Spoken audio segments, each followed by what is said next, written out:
Merhabalar, kanalıma hoş geldiniz.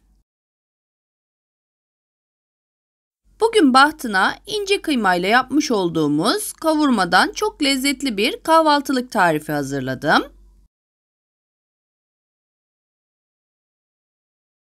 Biz hazırladığımız kavurmaları bu şekilde cam şişelerde vakumlama işlemi yaparak saklıyoruz. Hem tazeliğini koruyor hem de çok daha uzun süre lezzetini kaybetmemiş oluyor.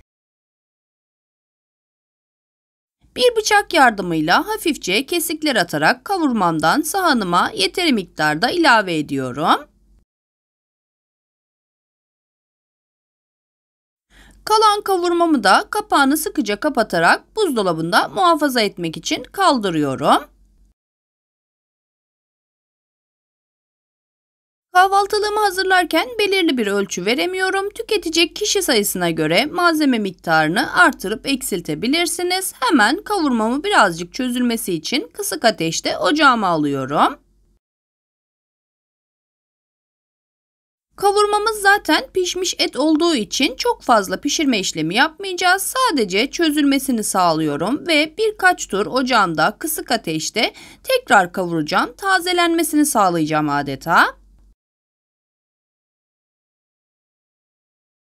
Bu arada benim kavurmam oldukça yağsız bir kavurma. O yüzden üzerine bir tatlı kaşığı kadar sıvı yağ ilave ediyorum.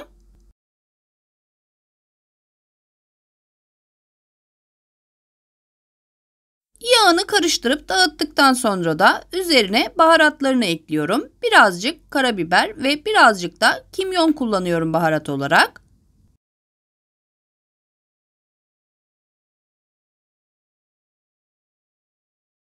Baharatları da şöyle bir karıştırıyorum ve özleşmesini sağlıyorum.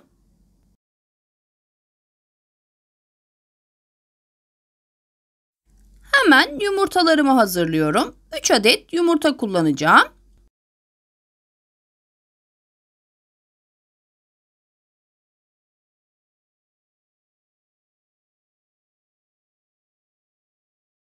Yumurtalarımı da hemen ocağa alıyorum ve baharatlarıyla özleşmiş olan kavurmaların üzerine ilave ediyorum.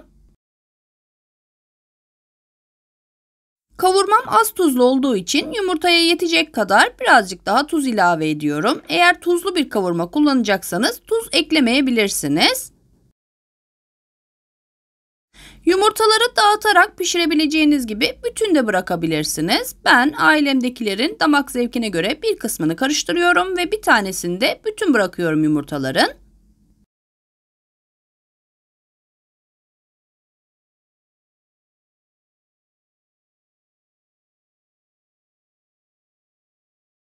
Yumurtalarım da pişince kahvaltılığımı artık ocaktan alabilirim. Hazır olan kavurmalı yumurtamın üzerine birazcık kırmızı toz biber ve birazcık da kuru nane ilave ediyorum. Baharatlar tamamen damak zevkinize kalmış. Eklemek zorunda değilsiniz.